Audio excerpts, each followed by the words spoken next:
Hi Karthik, are you applying for Bajaj Housing Finance? No, I haven't thought about it. Is the valuation is reasonable? Is it overvalued or undervalued?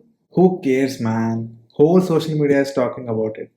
So you better subscribe and get a bumper listing. Oh, does it work like that? Is it that easy? Yeah, man. Whole social media is going crazy about it. Every influencer is talking about it. So there is so much of subscription. You should not get carried away with those social media campaigns. Basically, every company wants to list their companies at a best possible price. So you should really believe that the company has a growth potential. Who cares, man? Markets are irrational, so better make some quick bucks out of it. Are you the person experiencing this kind of FOMO when any IPO opens for subscription? Then you should definitely watch this video till the end and share with your friends who actually get excited when any IPO opens for subscription. You should get things right and you should understand the business better. Then you'll get the conviction to invest in that particular company. There are many companies which have not reached their IPO price since listing. It's really concerning. Look at Paytm for instance. It would take years for the stock to reach its IPO price. Hello all, welcome back to my channel. Today we'll talk about how not to get carried away with every IPO that opens up for subscription. From 2004 onwards, the IPOs picked up till the market crashed in 2008. But again from 2015, it picked up. But since last year, there has been an abundant supply of them. People actually invest in IPOs for all the wrong reasons. Basically, you should ask yourself these three questions before you subscribe for any IPOs. The first question is, why are you subscribing to the IPO?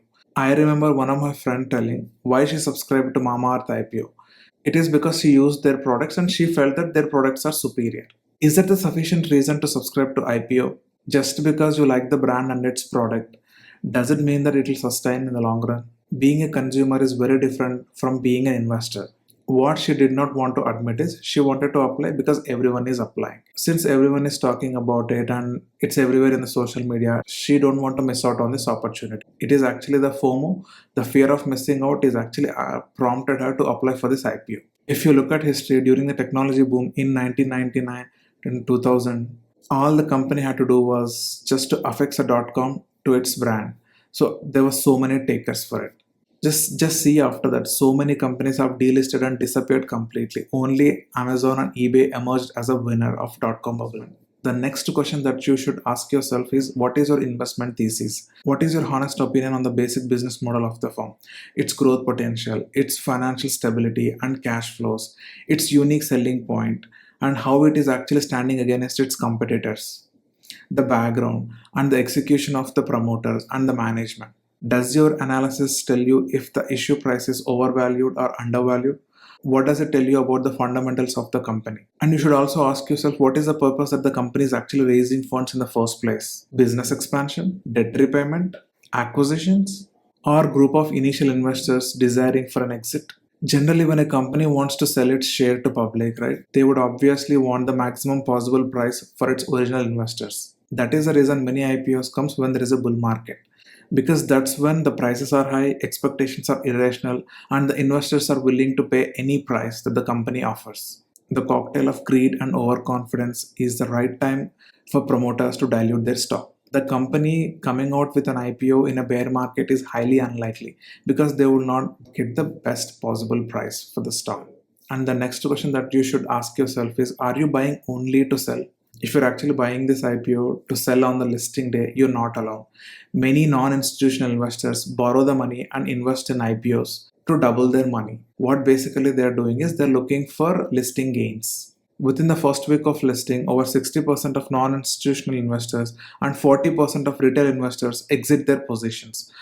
On average, around 50% of IPO shares allocated to investors are sold within a week of listing. Within a month, more than 70% of larger investors and half of the retail investors have divested their holdings. After a year, 81% of non-institutional investors, along with nearly the same percentage of retail and institutional investors, have fully exited their investments in the company.